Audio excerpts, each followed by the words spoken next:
activista por los derechos humanos venezolano. Se convierte en líder estudiantil en el año 2007 y junto a otros jóvenes funda el movimiento estudiantil y la ONG internacional Operación Libertad. A partir de ese momento, se dedica a denunciar las violaciones de derechos humanos en Venezuela y exigir el respeto a los mismos. En Venezuela hay persecución política. En Venezuela hay presos políticos. Loren Saleh tuvo que ir al exilio en 2013, primero a Costa Rica y después a Colombia. Pasó 26 meses recluido en el Servicio Bolivariano de Inteligencia Nacional, el SEBIN.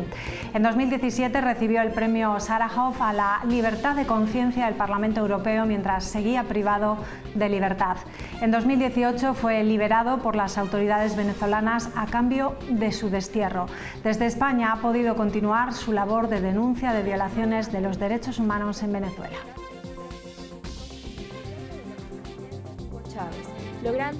¿Qué tal? Buenas noches. Soy Loren Saleh. Ha participado en un coloquio en la Cátedra de la UNESCO de Ciudadanía Democrática y Libertad Cultural de la Universidad de La Rioja. La cátedra tiene como misión la de contribuir a la construcción de una sociedad inclusiva mediante la aplicación de un enfoque basado en derechos humanos en las políticas públicas, sociales y educativas principalmente.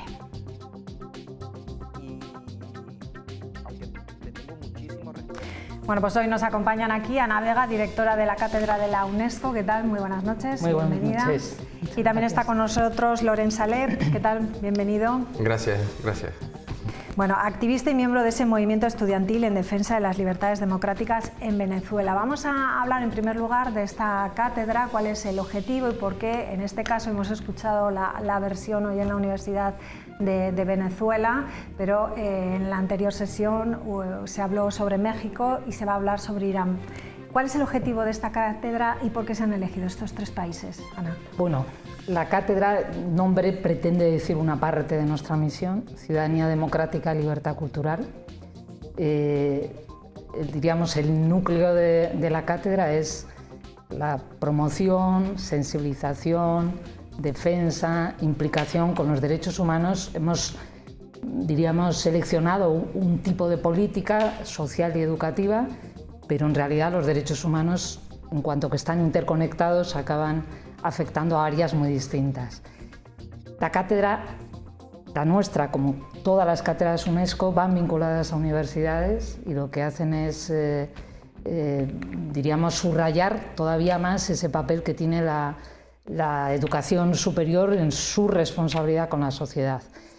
Este año nuestra cátedra UNESCO quiso poner el foco en cultura de paz y derechos humanos. Arrancamos con el conflicto de Palestina en febrero y Sáhara, y ahora nuestro foco de atención hemos querido poner a través de esta actividad de derechos humanos en la figura de los defensores de derechos humanos. No es un mero activista, un defensor de derechos humanos. Quizá es el icono de ese compromiso cívico de personas que convierten la causa de los derechos humanos en la causa de su vida y arriesgan, nunca mejor dicho, su integridad física, su vida, su prestigio social, profesional, por la defensa de los derechos humanos. Me decías que por qué estos tres países. En realidad los países van conectados también a sectores, por así decirlo, áreas de los derechos humanos. En el caso de Loren serán esos derechos civiles y políticos en un país tan castigado como es Venezuela en este momento. En el caso de México elegimos la libertad de información por todo el tema de los feminicidios, y en este caso era una periodista arriesgando su vida por denunciar, y ella explicaba también muy interesante que se ha hecho de altavoz de la ciudadanía, es decir, de madres que decían: mi hija ha desaparecido. Este es el gran papel que tenían los periodistas y no se fiaban de la institucionalidad, sino del altavoz, del potente altavoz que son los medios. Y mañana el país elegido es Irán, y la causa es el derecho a la propia imagen y a la propia identidad a través del código de vestimenta que, como bien sabéis, ese país está gobernado por una teocracia que impone rígidas leyes a las mujeres en muchos ámbitos, pero este es quizá el que se ha hecho más icónico en este último año. Loren, ¿qué te parece a ti estos espacios, esos altavoces públicos, como te decía Ana? Bueno, yo lo comentaba, creo que no hay un lugar más idóneo para invertir en conciencia que la universidad, y los derechos humanos es algo transversal, ¿no? Y un reto que hay es que no sea algo que se asuma o se secuestre desde un sector político ideológico, y en ese sentido creo que la universidad tiene una gran responsabilidad. A mí me motiva mucho y sobre todo me genera mucha esperanza ver a jóvenes implicados en estos temas, interesados en estos temas, porque al fin y al cabo no hay garantía de que las libertades y los derechos que hoy gozamos estén garantizados mañana. Vamos a hablar un poco de tu vida, una vida intensa dedicada a esta lucha por los derechos. En 2017 recibiste un premio, el premio Sájarov, mientras estabas preso. ¿Cómo impactó este premio en tu lucha personal? Sí, bueno, como yo en realidad estuve más de 26 meses, fueron 4 años, y estando preso en un centro de tortura, me acuerdo, llega, ¿no?, un funcionario, ya tenía más llega para 3 años ahí, y me se acerca asustado, ¿no?, y me dice, Loren, pasó algo, ¿no?, susurrando. Me dice, te dieron un reconocimiento en Europa. Quizás para muchos pueda significar cualquier cosa, pero para alguien que está en un centro de tortura, en unas condiciones como esas, eso significaba mucho, porque no duele tanto que te torturen, sino que sea en vano lo que estás pasando, ¿no? Y eso significaba que Europa, es decir, desde el otro lado del planeta, te dijera, mira, no estás solo, estamos aquí, sabemos lo que estás pasando, y eso abrazó una causa, y eso de una otra manera fue un manto también de protección a muchas personas que estaban siendo torturadas en ese momento. Así que estamos muy agradecidos con la sociedad aquí en Europa, con la Unión Europea, por interesarse por esas causas, porque bueno, al fin y al cabo uno está a miles de kilómetros de distancia, y más que un reconocimiento significa un compromiso además, ¿no? Hay un legado. Andrei Sájarov fue un referente de la lucha por la libertad de conciencia, por la defensa de la paz y de los derechos humanos, y esto uno lo tiene que asumir así, ¿no?, como una responsabilidad, ¿no?, como ese testigo de que, bueno, tú lo asumes y lo sigues, y hoy en los jóvenes ve uno ese relevo generacional que viene para seguir defendiendo y abriendo espacios para la sociedad civil. Tú has vivido de primera mano esa represión. ¿Cómo describirías la situación actual de los presos políticos en Venezuela? Bueno, grave. Hoy lo comentaba, porque lejos de minimizarse, la crisis se ha aumentado, ¿no? No necesariamente porque deje de estar en los titulares es menos grave, y algo que ha marcado y ha identificado la última oleada de represión desde el robo de las elecciones hace unos meses es que, sorprendentemente, el aparato represor y de terror se dirigió a los más jóvenes, y en este momento hay niños en esos lugares de tortura. Mi celda no está vacía, mi celda está ocupada, y a lo mejor es un niño el que está ahí. Y ha sido muy dramático ver a madres de sectores muy humildes, de sectores muy desposeídos, teniendo a sus hijos, en 15, 14, 13, 12 años, presos en centros de torturas, acusados por terrorismo, acusados de rebelión. Jóvenes que lo que quieren es poder comer, poder vivir, y ya no solo como defensor de derechos humanos, como papá, esto es algo que te inquieta, que te aborda y que te supera. Y creo que no podemos dejar solo a esas personas. De una otra manera, España puede hacer mucho, porque así como en algunos momentos sectores de España han apoyado y han protegido esta dictadura, también ha habido una fuerza que ha ayudado a abrirnos espacios, a poder denunciar, como lo estamos haciendo en este momento, lo que pasa ahí. Y yo lo que le pido es que no nos dejen solos, ¿no? O no dejemos solos, mejor dicho, a estas familias que están sufriendo algo tan difícil como es el flagelo de la tortura y la persecución en nuestro país. Hoy se cumple además un año desde que María Corina Machado se lanzó al liderazgo político, podríamos decir, allí en Venezuela. ¿En qué momento nos encontramos ahora? Porque, como decías, después del robo de las elecciones es un momento crucial, ¿no? De decir, ¿salimos de aquí y vamos hacia una democracia real o qué le va a pasar al país? Yo creo que hay mucha incertidumbre. Es muy difícil determinar qué puede pasar. Yo creo que ni siquiera el propio Nicolás Maduro sabe lo que va a pasar finalmente el 10 de enero, cuando debe darse la transición, ¿no? Hay, por una parte, vemos una lucha interna dentro de la dictadura, ¿no? Y sobre todo dentro de las Fuerzas Armadas y estos sectores económicos que controlan el poder en Venezuela. Vemos a una María Corina firme, que representa muy bien a la sociedad civil. Es un liderazgo que nace de la sociedad civil, no tan tradicional, que además ha representado muy bien algo importante, que es la lucha de la mujer. Si vemos el liderazgo político en Venezuela, lo asumió las mujeres, lo asumió las madres.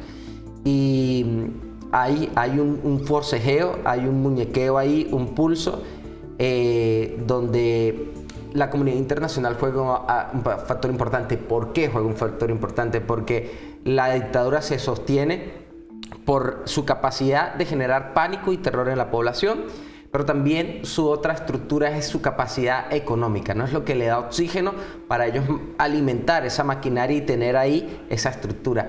Y esa capacidad económica se da a través del comercio internacional. Y si no se respetan las sanciones, si no se respetan los límites económicos y comerciales con la dictadura, pues ellos se pueden sostener ahí en el poder. En cambio, si se respeta, que no es por capricho, sino además por un compromiso jurídico que hay dentro de las leyes internacionales, y no se le oxigena económicamente a esta estructura criminal, creo que se puede dar paso a finalmente la transición. Yo quiero ser optimista en esto, pero vuelvo y digo, al final no se sabe. Todos los días está cambiando. Los venezolanos vivimos en un carrusel. Un día despertamos viendo que ya casi va a salir y de repente nos golpea otra realidad en la noche. Así que creo que hay que mantener. No es una carrera de velocidad, es una lucha de resistencia, en lo cual hay que aguantar, ¿no? Esto.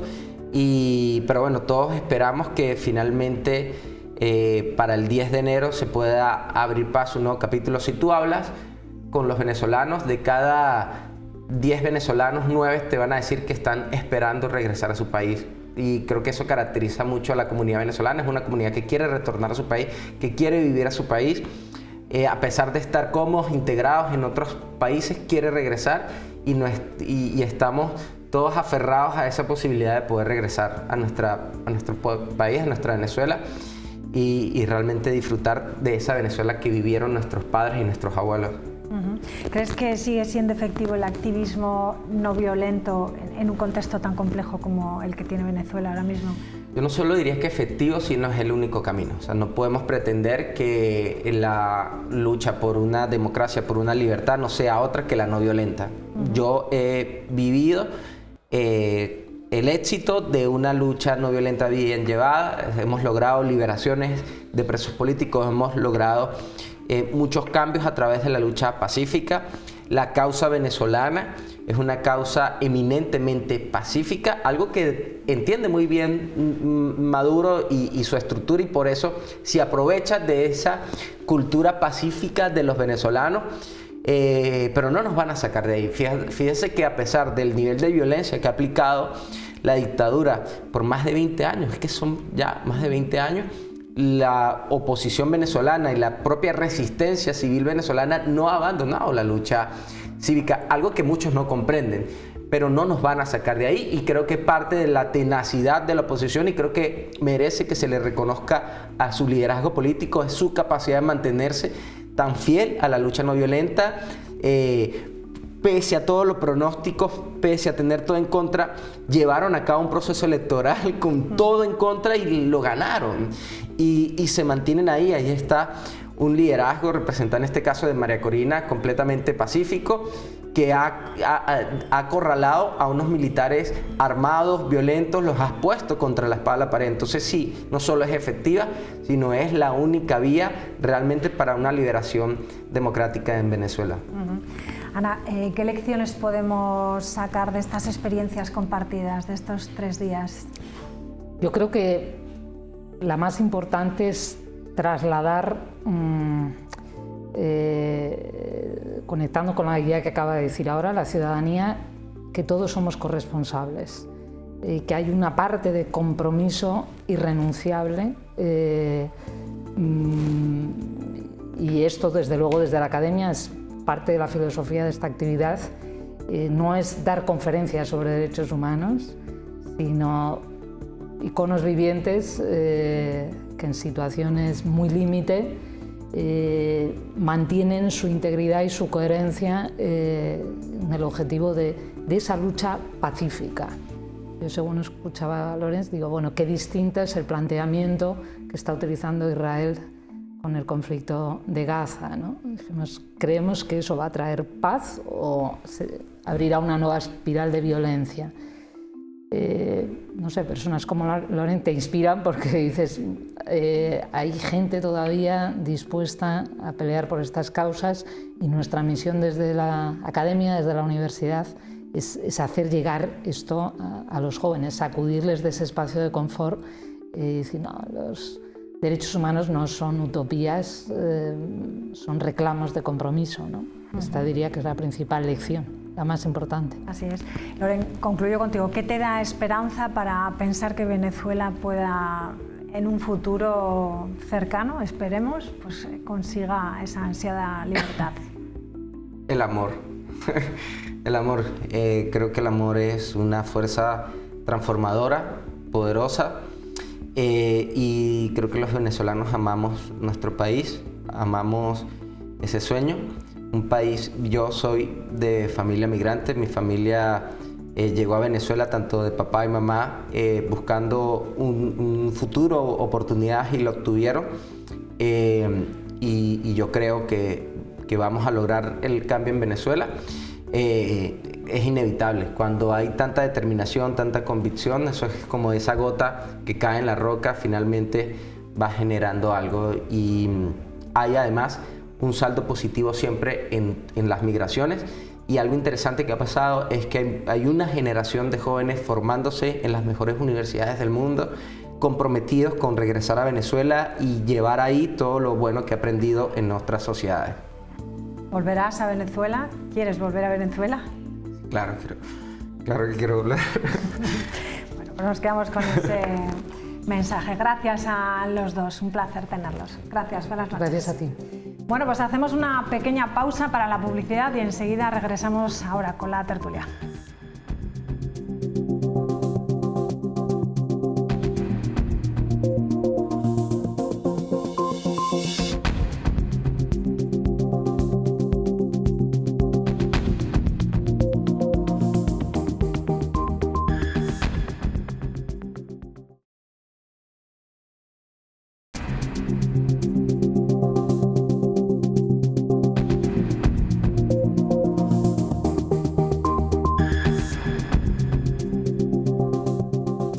Bueno, pues ya estamos de vuelta y vamos a saludar ya a la mesa, a las personas que nos acompañan esta noche. Saludamos en primer lugar, se estrena aquí con nosotros, Rubén Antoñanzas. ¿Qué tal? Muy buenas noches. Muy buenas noches, muchísimas gracias por invitarme a formar parte de esta mesa tan interesante.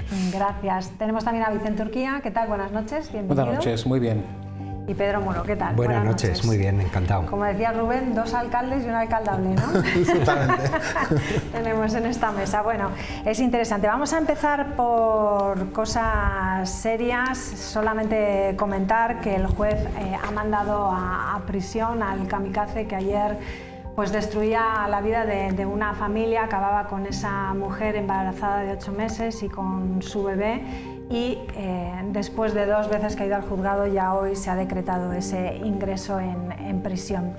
¿Qué os parecen casos como este? Porque ayer comentábamos, son 13 víctimas ya en lo que llevamos de año aquí en las carreteras riojanas, pero casos como estos, y lo comentábamos ayer aquí, son casos que se pueden evitar, ¿no? Entonces, en estos casos, esta persona va ahora a prisión, pero yo creo que debería ser una persona que no debería de volver a conducir en su vida, ¿no? ¿Cómo lo pensáis? Pues justamente así, ¿no? Que la verdad que te conmueve ver esas imágenes, ¿no?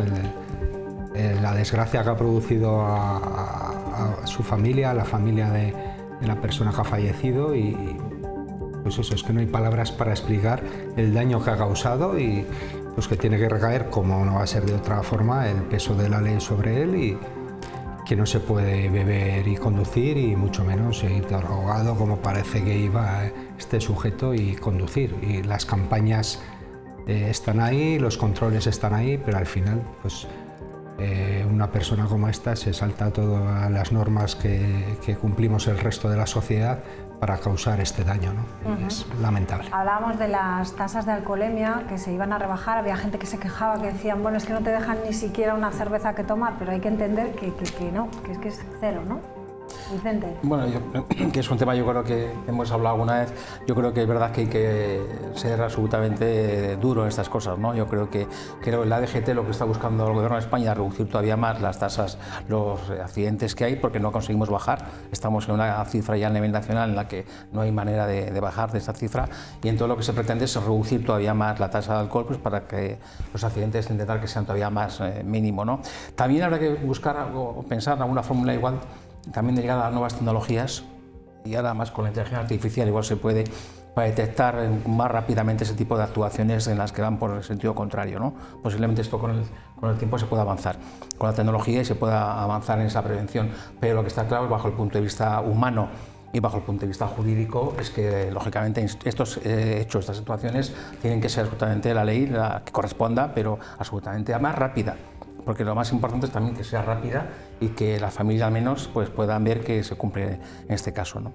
¿Algo que añadir, Rubén? Sí, la verdad que es desolador para la familia. Yo espero que el herido se recupere pronto. No puedo ni imaginar lo que estarán pasando, pues eso, la familia de las 2 víctimas, tanto de la madre como del bebé. En cualquier caso, también tenemos que reflexionar, nunca en caliente, eso sí que es cierto, sobre lo barato que sale lo que son las víctimas en los accidentes de tráfico. Hay diversas asociaciones también que están con este debate, instando a los gobiernos a que se revise realmente, bueno, pues qué es lo que ocurre cuando hay accidentes mortales que destrozan vidas, destrozan familias, y que al final, pues en este caso podríamos hablar de un asesinato, y nos faltan todavía muchas circunstancias. Se ha negado a declarar en los juzgados, pero desde luego esa revisión seguramente haya que hacerla, y sobre todo, bueno, también revisar las medidas de seguridad de acceso dentro de lo que son las autopistas y las autovías, porque estos casos hay que evitarlos como sea. Venga, pues vamos con otro asunto. Vamos a hablar de esas nuevas tasas de recogida de basura en Logroño, que van a tener en cuenta 3 cosas fundamentales: la categoría fiscal de la calle, los metros cuadrados de la vivienda y también el número de personas que vivan en esa vivienda. De lo que se trata, y lo vamos a ver, en principio es de que se pague de una forma real, ¿no? El que más ensucie, pues que más pague. Vamos a verlo. Hasta ahora el ayuntamiento se encargaba de pagar el 30% del coste de la tasa de basuras.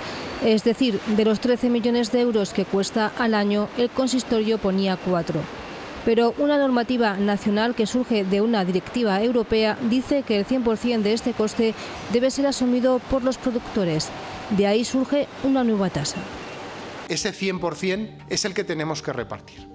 Y lo tenemos que repartir, también dice la ley, en función del que más contamina o el que más residuos produce, automáticamente tiene que pagar más. Que tendrá en cuenta 3 variables a la hora de calcular lo que cada ciudadano debe pagar.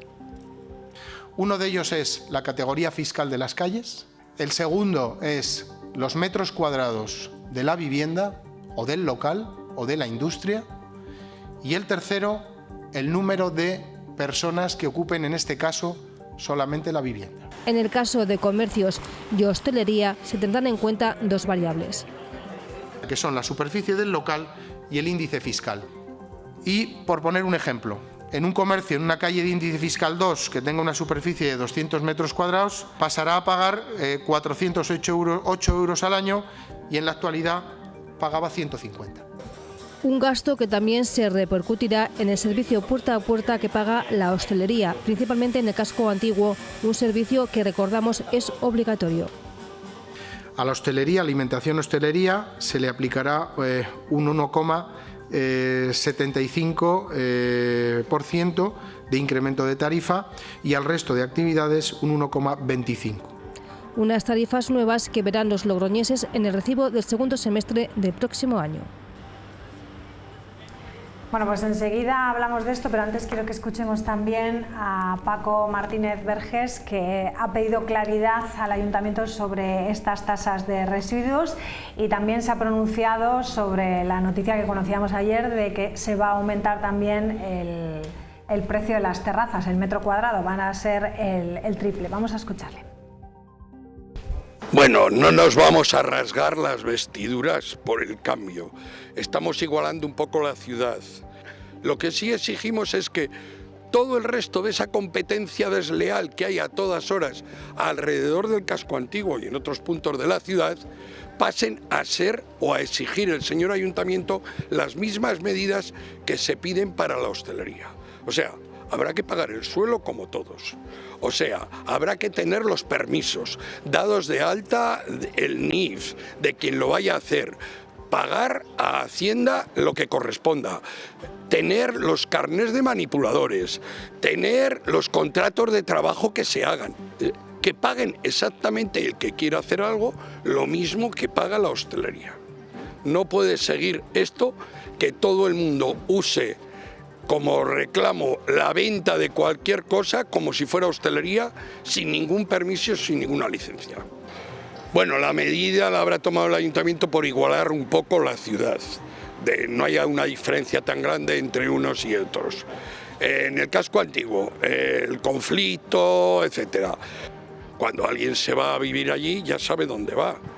Bueno, valoramos el podernos sentar con el ayuntamiento en una terraza y que nos expliquen claramente de qué va esto, porque es que de repente quedamos en una cosa, nos dicen otra, volvemos a hacer otra, el vidrio seguimos sin tenerlo aclarado. Vamos a ver, lo que no podemos es seguir estando cada día cambiando, y lo que no puede ser es, aparte de pagar los impuestos, ahora tengamos que pagar la recogida de basuras, de vidrio. Bueno, pues ahí al principio hablaba de las terrazas y ahora habla de los residuos. Necesita claridad. Rubén, voy a empezar contigo, que te pilla directamente, ¿no?, en el Ayuntamiento de Logroño. Dinos, ¿cómo ves la situación? ¿El incremento de las terrazas es una medida para paliar el ruido? ¿Es como un castigo a la hostelería o no? No, la verdad es que llevamos muchos años hablando de subir los impuestos. Nosotros en el anterior gobierno también nos lo planteamos, lo que pasa que bueno, llegó la situación del COVID. Yo creo que esta ciudad, Logroño, fue muy generosa con la hostelería y aquí me refiero ya nosotros en el gobierno, también la oposición apoyándonos en ese sentido. Se les dejó ampliar muchísimo durante muchísimos meses, buscando esa recuperación económica. Las subidas que nosotros también estábamos hablando y negociando, que iban a ser incluso superiores, pues también se congeló todo pues en esa recuperación económica y en esa apuesta por la hostelería y realmente bueno, pues es que es necesario que se pague por el espacio público. Es que a veces olvidamos que el espacio público es de todos y de todas, que es un espacio que tenemos la ciudadanía para disfrutar, para sentarnos y para pasear, y que bueno, pues tenemos determinadas zonas donde bueno, pues no podemos hacer uso Y hace unas semanas me sentaba en un banco y doblaba las piernas, las tengo un poco largas, pero daba directamente con una terraza de la hostelería. Eso no puede ser. Tenemos plazas en esta ciudad, como la Plaza del Parlamento, cualquiera que pase por ella, que si se quiere sentar en un banco, al lado está una mesa con unos clientes. Es que el espacio público también es para que lo disfrutemos la ciudadanía. Y lógicamente, bueno, pues ese espacio que lo cedemos voluntariamente a estas empresas, pues hay que pagarlo, y en ese sentido, pues bueno. ¿Pero porque se pagaba menos aquí en Logroño que en las comunidades limítrofes o qué? Vicente, podéis hablar, ¿eh? Yo desconozco lo que pagaban, pero lo cierto es que yo creo que el precio que tenemos medio también en una terraza, con la subida que ha habido también últimamente, pues la relación, ya sé que el señor presidente de la Federación va a decir que paga muchísimos impuestos, que es carísimo, que tienen muchas cargas y demás, pero lo cierto que es una cantidad muy razonable. Estamos hablando de 24 euros el metro cuadrado al año, y yo estoy casi seguro que eso en una buena tarde de sábado o de domingo lo sacan sin ningún problema. Bueno, al final lo vamos a pagar, ¿no? Nos van a subir todas las medidas y las consumiciones, ¿no, Vicente? Bueno, yo creo que lo que trata es de buena manera de que las terrazas del centro de la ciudad, pues que tienen, digamos, de alguna manera un cierto grado de éxito, que están llenas, también en más sitios, porque es verdad que al final te das una vuelta por la ciudad y hay terrazas por todos sitios, y están llenas por todos los sitios. Es decir, que a veces las criticamos, pero luego es verdad que los consumidores, cuando somos consumidores, son primeros que llenamos las terrazas, ¿no? Pero lo que se trata es un poco, yo creo que lo que tratan es de igualar un poco las que más utilización tienen, pues de alguna manera darles que contribuyan más, ¿no? Yo no creo que yo creo que estarán más bajas que en el resto, porque hace ya años se hizo un cambio en el que antes era por mesa y sillas y se cambió a metros por espacio. Y en eso salieron ganando de manera muy importante al final los bares y los restaurantes que tienen terraza. Yo creo que con esto se ha equilibrado un poco respecto al resto de las zonas, pero lógicamente esto no va a afectar al ruido. Es decir, la terraza van a funcionar igual. Hace falta una nueva ordenanza que regule especialmente horarios y que regule extensión. Esto es un paso que está bien, pues por equilibrar algunas cuestiones de índole tributario, pero no tiene que ver nada al fin y al cabo con los ciudadanos, que lo que esperamos es que haya una nueva ordenanza que mejore eso, que reduzca el espacio y que sobre todo algunos horarios, sobre todo los jueves por la noche, que yo creo que en su momento cuando se puso no se le dio mucha importancia, pero ahora sí la tiene, pues se reduzca el horario, porque lo que no es un día laboral y la gente trabaja. Lo único, perdón, los horarios son competencia del Gobierno de La Rioja. Poco podemos hacer los ayuntamientos en lo que se refiere a los horarios. No, la ordenanza de terrazas la regula el ayuntamiento, sí, pero y tiene competencia para reducir el horario de terrazas el ayuntamiento. La retirada o colocación. No, la terraza, Otra cosa son los horarios nocturnos de los bares, que es otra cosa, pero la terraza sí que tiene capacidad. Y los jueves, por ejemplo, por la noche, las terrazas en Logroño tienen un tratamiento que casi no tiene en ninguna ciudad de alrededor. Y además lo digo porque me acuerdo cuando se puso, porque estábamos nosotros en el gobierno, y en aquel momento el jueves era un día que no era especialmente conflictivo, pero ahora lo ves. Por lo tanto, yo creo que hay que intentar homogeneizar, sobre todo ese día, me parece a mí que es importante reducirlo y tal.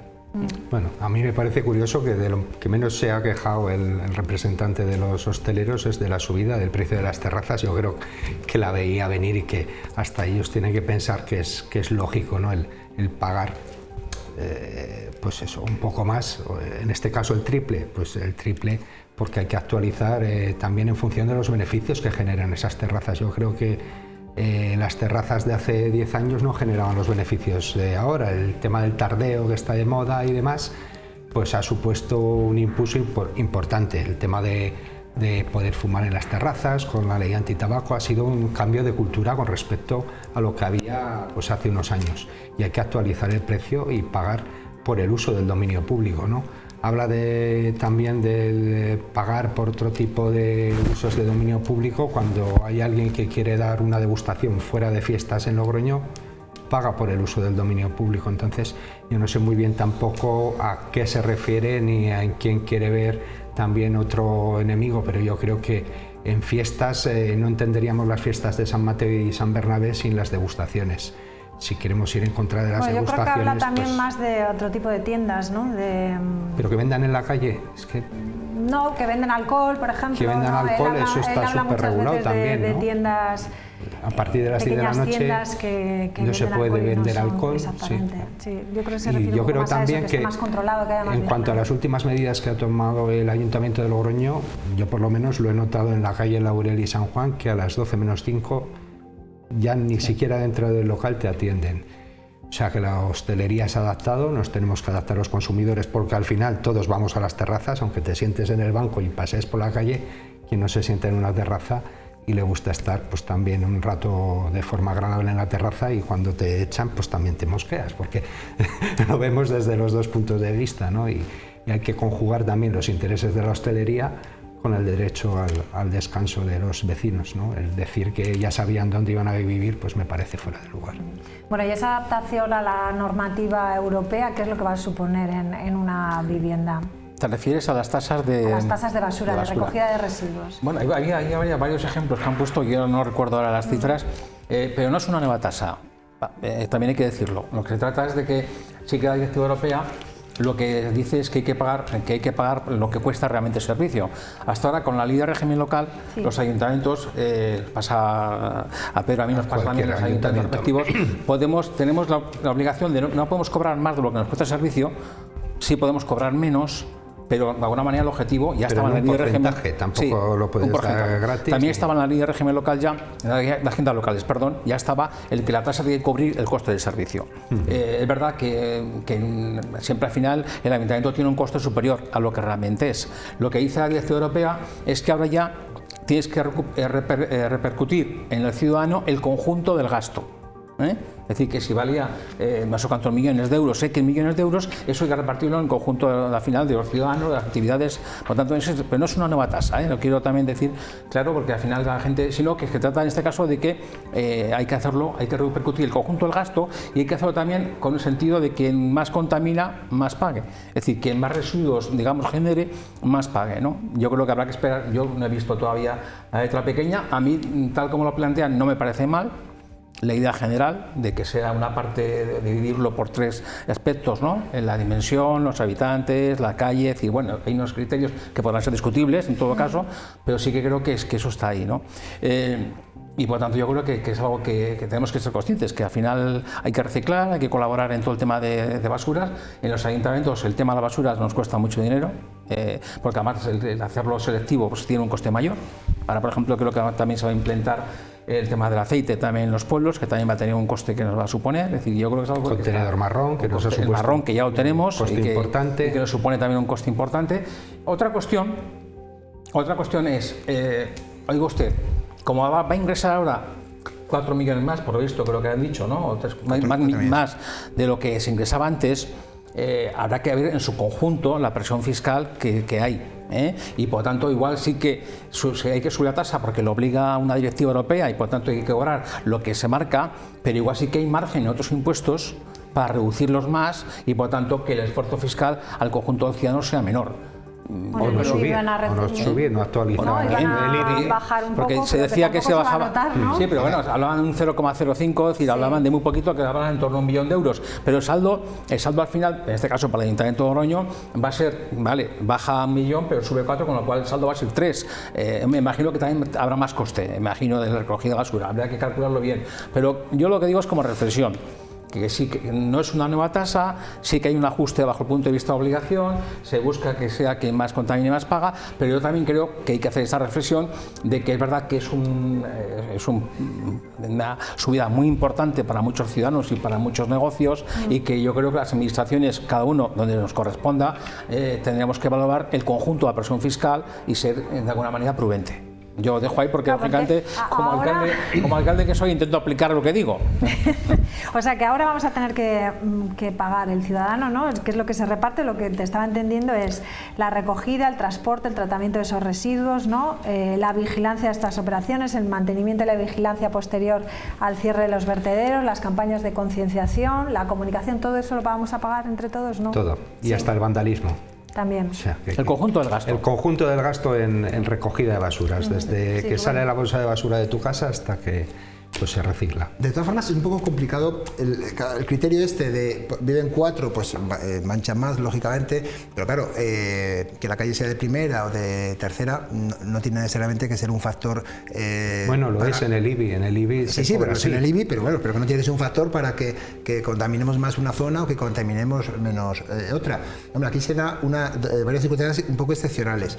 El que vive solo, una o dos personas, pues he hecho unos cálculos, hay tantos supuestos, porque hay tantos tipos de calles que vive una persona, pero una persona que viva sola, cogiendo la media, le va a subir 13 euros, pero sin embargo una familia, que es lo más habitual, en un piso medio, donde vivan una pareja con 2 hijos, pues eso por cada uno de la unidad familiar le supone 20 euros, con lo cual al final estamos grabando mucho más a las familias, 20 euros por persona, mientras que un individuo solo va a ser 13 euros. Otra cosa que no sabemos, ahora vamos a pagar el 100%, también queremos tener como ciudadano más derecho a saber exactamente cuánto cuesta ese servicio, qué pasa realmente cuando yo deposito en un contenedor amarillo o en un contenedor marrón, dónde va eso, cómo se está trabajando, qué beneficios también está generando y en qué sentido está ahorrando. Claro, necesitamos que desde la administración se nos dé más información.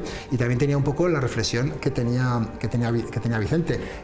No como alcalde, pero aquí el alcalde de Logroño prometió bajar un 10% los impuestos, ahora ha bajado un 0,05 el IBI, que es algo simplemente testimonial y poco más, pero lo cierto es que, bueno, pues que como con esos ingresos que va a tener ahora además, esos más de 3 millones que va a ingresar, puede jugar y no lo está haciendo, porque nos ha presentado ya todo lo que es las tasas y no lo está haciendo, pese a que cuando se plantearon subidas otros años, él garantizaba que se podía bajar, que no era necesario llegar a eso.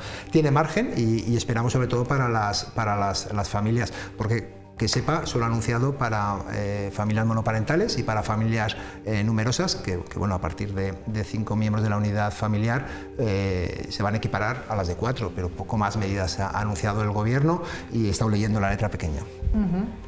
Pues se va a notar, ¿eh? Se va a notar muchísimo. Y claro, no nos compensan con otro tipo de tasas. Ayer salía, creo, la portavoz del gobierno diciendo que hay que esperar a las siguientes...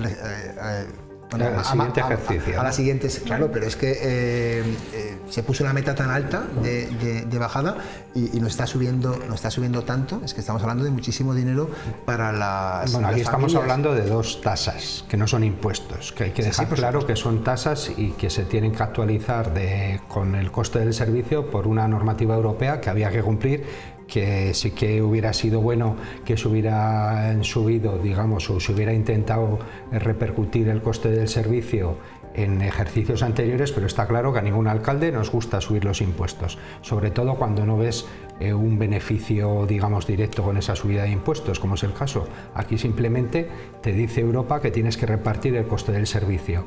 Si se repartía como se venía haciendo hasta ahora, hubiera sido de una forma más injusta. Yo creo que hay que dar tiempo a este reparto, digamos, a este intento de repartir ese coste del servicio de quien más contamina o quien más ensucia, más paga, porque ¿de qué otra forma se puede hacer si no? El que tiene un piso vacío, pues no está haciendo uso del contenedor, ¿no? Y va a pagar menos. Y va a pagar menos y aún así va a pagar el tener un contenedor de cada tipo pero con los problemas que tenemos de vivienda, aunque no haga uso de él. Yo estoy seguro que tu pueblo también, pero aquí en Logroño, pues bueno, va a pagar menos que pisos que estén generando. En los pueblos todo lo que se va a aplicar en Logroño es mucho más difícil de aplicar. Iba a preguntar, ¿no? Que cómo y la ventaja de Logroño es que tiene, en los pueblos. Pues Logroño tiene suficiente personal para darle vueltas a esto, no solo los funcionarios de la casa, me imagino que han hecho un estudio pormenorizado de este reparto de costes. En un ayuntamiento es mucho más difícil el repartir de forma tan equitativa, es decir, el que está empadronado del que no tantos viven, a la familia numerosa le voy a hacer una desgravación, es mucho más difícil. Y nos lo vamos a tener que aplicar igual y vamos a tener que hacer la subida igual. Intentaremos, en la medida de las posibilidades, cada uno con su política o digamos con su programa de gobierno, intentará el no aplicar subidas en otro tipo de impuestos, que no tasas. pero lo veo mucho más difícil. O sea, a mí me parece adecuado y me parece que es un esfuerzo importante y que ha tenido que haber un trabajo, conociendo la casa como la conocemos los tres, de meses detrás de esto, que esto no es una ocurrencia del concejal en la mañana de hoy. Nosotros, por ejemplo, subimos el impuesto de basura, la tasa de basura la subimos el año pasado, preveyendo un poco esta situación ya, creo que recordar que un 10%, y vamos a ver este año realmente cómo ha sido, cuando acabe el año, cuáles han sido los ingresos con la subida, cuáles han sido los gastos, y ya veremos a ver si tenemos que tocar algo más para el año siguiente o lo dejamos ahí. Pero claro, no es verdad que lo decía Pedro, no tenemos capacidades económico-financieras pues, para hacer un estudio en condiciones y para aplicar luego es complicado, un pueblo pequeño es más complicado. Y luego que no te puedes quedar colgado con la medida que hagas. De todas maneras, con el tema de fiscalidad en el Ayuntamiento de Logroño, que como me ha tocado en su momento hace ya tiempo ser concejal de Economía, yo hay una reflexión que sí quiero hacer. Es decir, Logroño es una localidad con una presión fiscal que estamos creo que en la mitad de la tabla de las capitales de provincia, es decir, que es una presión fiscal moderada, muy moderada. Entonces, ¿qué es lo que ocurre? Que cuando alguien se plantea reducir mucho los impuestos, eso tiene afección directamente a los servicios o a menos inversión. Y yo soy en sentido bastante claro, es decir, oigan ustedes, si se quiere tener los servicios adecuados y una inversión adecuada en mejora de los barrios, tiene que haber una presión fiscal. Entonces, ¿qué es lo que ocurre? ¿Qué le ocurre al ayuntamiento ahora? Lo que le ocurre es que si quiere seguir dando servicios y quiere tener una inversión más o menos normal, no puede reducir lo que prometió los impuestos, porque entonces el agujero que se le crea es importante. Y por eso ahora también la subida de la tasa de basura, pues no la quiere repercutir por el IBI en el sentido de bajarlo, porque entonces le descuadra el presupuesto. Pero es que yo creo que nos hacemos una trampa al solitario. Los ayuntamientos tienen que tener, los municipios, una presión fiscal que tiene que ser moderada, que tiene que ser equilibrada y unos servicios que estén en condiciones. Y eso es lo que yo creo que... Y buena gestión. Y una gestión. Porque la diferencia pero yo creo entre que es ayuntamientos y otros muchas veces es la que no tiene gestión. casi presión fiscal, que la presión fiscal es moderada, pues no es bajar. Bueno, sí, puede bajar, Claro, si mejoras la gestión... Pero repercute en los servicios, y repercute en la falta de inversiones. No siempre, Vicente, no siempre. Bueno, la mayoría. No siempre. O sea, en este caso, el capítulo 1 de basuras. Y el capítulo 2, eso ya se come el 99% del presupuesto. La tasa de recogida de basuras, pues se puede mejorar la gestión y se pueden hacer campañas para que la gente recicle más. Siempre se ha criticado además que de alguna forma el reciclar no repercutía, digamos, en el bolsillo. Ahora lo estamos viendo. Vamos a pagar, cada ciudadano en Logroño va a pagar el 100% de lo que está tirando a la basura. Pues recicle usted.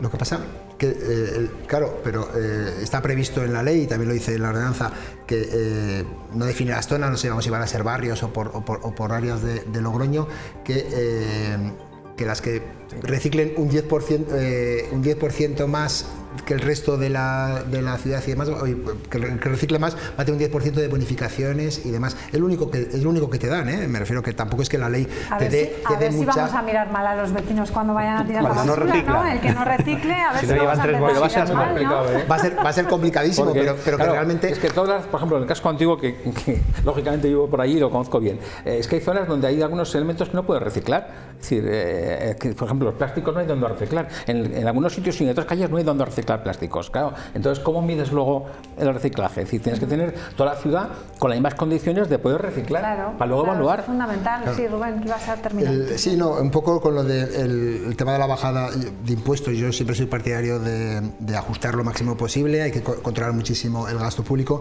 pero claro, es que esto es una ley, la 7/2022, quiere decir que todos los ayuntamientos conocíamos como mínimo, que ya se había hablado antes, que desde el 22 esta ley era de aplicación en el 25, de hecho nosotros en la anterior legislatura fuimos subiendo también lo que era la tasa de basuras, y en el caso de Logroño, por el tema también de ajustar en otras tasas, claro, es que cuando se presentaron las elecciones el alcalde garantizó un 10% de bajada general de los impuestos, con lo cual esta subida, cuando el alcalde lo prometió, ya la sabía. Me refiero que no es de repente que ha dicho Europa, ayer ha descolgado el teléfono y ha dicho Ayuntamiento de Logroño, que subimos al 100%, sino que bueno, el objetivo previsto. Me imagino que sería, el objetivo de bajada de impuestos es de legislatura y no los va a bajar el primer día, lo va a bajar el último año, presupuesto. pues no, tiene pero mucho de momento ya ha bajado el IBI.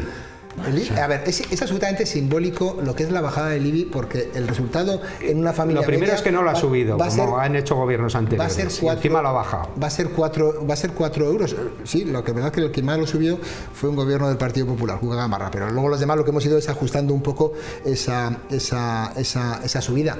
pero realmente al final el bolsillo del ciudadano se ve bastante poco. Lo cierto es que en Logroño pagamos mucho más que lo que pagábamos hace 2 años y tenemos peores servicios, y tenemos grandes ejemplos, no solo en Logroño de Deportes, sino en otros servicios públicos que son mucho peores. Entonces pagamos más y se gestiona peor. No hay quien entienda esta Bueno, esa es tu visión desde tu lado y es el que te toca defender, ¿no? Pero bueno, el problema es que de miles de logroñeses también. Pues precisamente yo creo que si ha gobernado el Partido Popular es porque la ciudadanía tiene una confianza en la gestión, no en otros temas. Que igual pueden pensar en muchas cosas diferentes, pero si en algo han confiado en Corrado Escobar y su equipo es en la gestión, y creo que habrá que dar tiempo y que el margen de bajar impuestos son 4 años, no 1. Llevamos 2, ¿eh? Llevamos 2 presupuestos. Es importante lo que decía Vicente, que tenemos que tener ahora toda la ciudad igual, ¿no?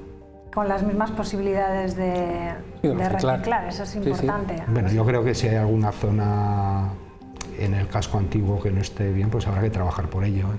Así es, ¿no? O sea, habrá que trabajar y estarán trabajando ahí. Imagino será cuestión porque de... si no el ciudadano, ¿no? Ahora lo que dices, o nos miramos más... También es verdad que se va a renovar el contrato, que yo creo que también es un buen momento, lleva mucho tiempo el contrato de gestión y es un buen momento pues para mejorar también la calidad del servicio. Contenedores, etcétera, creo que comparado con otras ciudades necesitamos un impulso.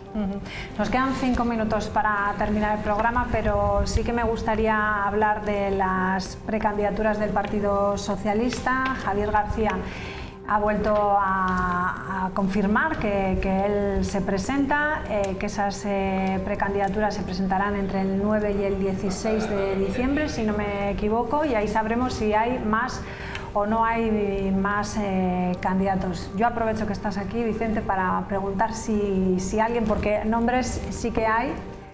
Se habla de Raúl Díaz por un lado, se habla de otras personas. No sé si has escuchado algo, si nos puedes decir algo. Bueno, yo la verdad que no sé mucho, ¿eh? Es decir, que estoy ahí, pero no sé mucho. Pasaba por allí. Yo sé lo que hay, que es lo que Javier García, el portavoz parlamentario, ha decidido presentarse. Hace ya unos meses que lo ha hecho público y bueno, tengo la experiencia de llevar en un partido muchos años, como tal, tengo una experiencia, ¿no? Entonces, por eso no nos dices nada. Yo creo que mi opinión personal, muy personal, es que hay un candidato. Mi opinión es que si al final hubiera un solo candidato, conociendo este partido y conociendo la dinámica de los partidos, pues sería mejor.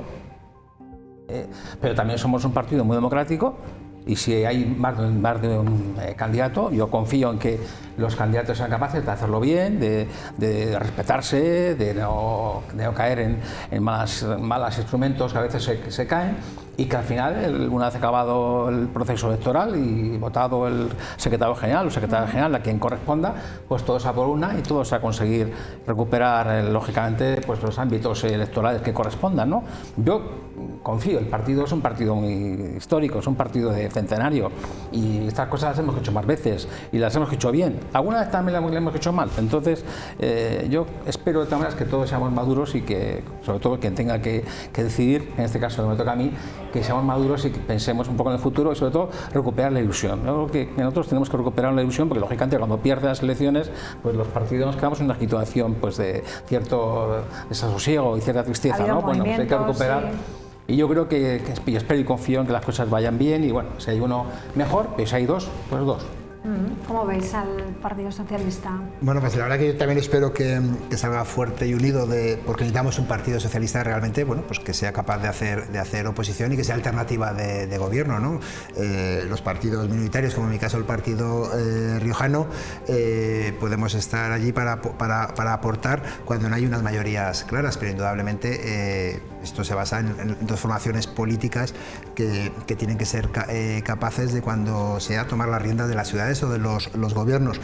La verdad que bueno, se está poniendo interesante, ¿eh? Yo creo que el zasca que ha metido Raúl Díaz con lo de que hay que ser respetuoso con los tiempos, que ahora toca el tema federal, pues bueno, pues es un zasca lógicamente al candidato que sacó primero la cabeza. Ya veremos si el que, como dijo creo que Paco Martín Losa, el que golpea primero golpea dos veces, pero sí que parece que bueno, que va a haber cierta tensión, porque va a haber más de una candidatura previsiblemente, pero seguro seguro que Vicente sabe más de lo que nos ha contado. Hombre. Yo creo que sí, que bueno, pues a nivel periodístico, que no político, estamos leyendo cosas que sabemos que está viendo esos movimientos por detrás, ¿no? Como es, de todas formas, lógico, ¿no? En una situación en la que vienes de perder elecciones, pues que haya más de un candidato parece una cosa normal y bueno, pues hay que verlo y de alguna forma pues estaremos expectantes, ¿no? De lo que pueda ocurrir. Sería lo normal, ¿no? ¿Por qué no? Que haya más candidatos. Yo creo que no hay que hacer. Lo que pasa es que es verdad. Vicente, ¿quieres o no quieres que haya más candidatos? Bueno, yo lo he dicho. ¿Has apostado porque haya solo uno? Yo le he dicho. Que haya solo uno. Yo he sufrido. Entonces Vicente está ya en el equipo de Javier García. Las primarias que hemos tenido, que es verdad que eso, el papel queda muy bien, la teoría está muy bien, y bajo el punto de vista de que lo que es la democracia interna del partido está muy bien, pero es verdad que en algunas veces lo hemos hecho bien. Yo la primera vez que gané como secretario general de Borgoña hice por primarias, y creo que lo hicimos bien porque coincidió que las dos personas éramos muy educados los dos.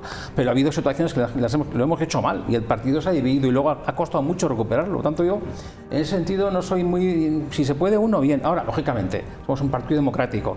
Que hay dos, no pasa nada. Lo que yo les pediría a los dos es que sean serios, que lo hagan bien y que al día siguiente gane quien gane, todos juntos y a trabajar. Pues nos vamos a quedar con eso, porque además no queda nada para saberlo, mes y poco para saber cuáles son, si es que hay. O sea que veremos a ver qué es lo que pasa. Gracias a los tres. Gracias. Un placer. Rubén, ¿qué tal has estado? ¿Bien? Pues la verdad que como estuviese en ¿Te ha pasado rápido? Rapidísimo, como si estuviese en de mi casa aquí con unos amigos, Claro. tomando... Nos llevamos bien, ¿no? Tomando, sí, la verdad que sí, hay que Los reconocer tres. que los tres nos conocemos del municipalismo y la relación personal yo creo que es buena de los tres y eso se nota. Y tú nos haces sentir como en casa, con lo cual... Perfecto, pues gracias. nada, te esperamos más veces. Gracias a ustedes. Buenas noches. Buenas noches. Les dejamos ya con Escaño 7. Adiós, buenas noches.